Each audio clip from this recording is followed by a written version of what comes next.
व्यवसाय करताना मारवाडी लोक कधीच हार मानत नाही किंवा त्यांच्यासारखा व्यवसाय कुणाला जमतच नाही. हे आपण भरपूर वेळा ऐकलं आहे. तर हे असं का म्हणतोय मी आज ते तुम्हाला सांगतोच. पण त्याच्या आधी थोडंसं आजचं शेड्यूल दाखवतो. आज सकाळी आम्ही गेलो आपल्या पद्मावती आईच्या दर्शनाला, सकाळी म्हणजे थोडंसं दुपारी, आणि घट बसलेले आहे त्याच्यामुळं आरती म्हणली की आपण दर्शन घेऊन येऊया.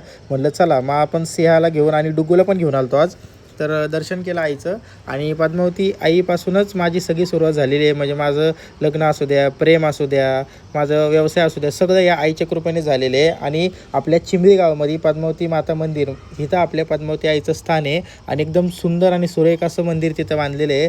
ज्यावेळेस नवरात्र असती त्यावेळेस तुम्ही पाहायला आलात तर संध्याकाळचं दृश्य एकदम वेगळंच असतं. ही सगळी झाडं जी लहान होती लावलेली ती आता एवढी मोठी झालेली आहेत. हे बघून आहे ना, एक मनाला खरंच प्रसन्न वाटतं. मग थोडेसे फोटो घेतले जरा. त्यानंतर म्हणलं चला आता मला एक काम आहे आळंदीला, तर त्यासाठी ह्यांना घरी सोडून मी आळंदीला आलो. तर आता तेलाचं रेट बघा, तेल डबा किर्तीचा जो आहे तो 2500 रुपयाला झालेला आहे. 120 रुपये कमी झाले परत, कारण 2620ला होता. तेलाचे भावावरती खाली चाललेले आहेत. आणि मारवाडी लोकांचं म्हणताल तर आता बघा, हे महावीर शेठ आहेत, म्हणजे महावीर ट्रेडिंगचे ओनर, आणि हे त्यांचे बंधू. या दोघांचं एक कौतुक सांगायचं म्हणलं ना तुम्हाला, तर कधी पण कुठला कस्टमर होते, ह्यांच्याकडे एवढी गर्दी असते ना. आळंदीमध्ये तुम्ही राहत असाल जवळपास, तर तुम्हाला यांचं दुकान माहीत असेल.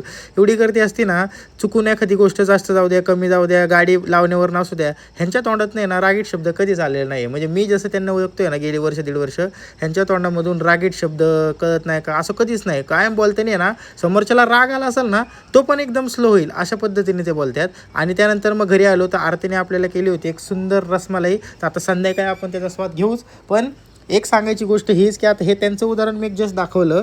कधी पण काय येऊ द्या, त्यांचं एकदम बोलणं शांतच असतं आणि कधीच वाद करत नाही ते. उलट एखाद्याला चिड आली असेल ना, त्याला त्यांचं बोलणं ऐकून असं वाटेल की यायला नको बोलायला, आपण हळू बोलावं किंवा शांतपणे बोलावं, अशा पद्धतीने त्यांचं बोलणं असतं. तर अशा कारणामुळं ते लोक एकदम स्थिर राहतात व्यवसायामध्ये.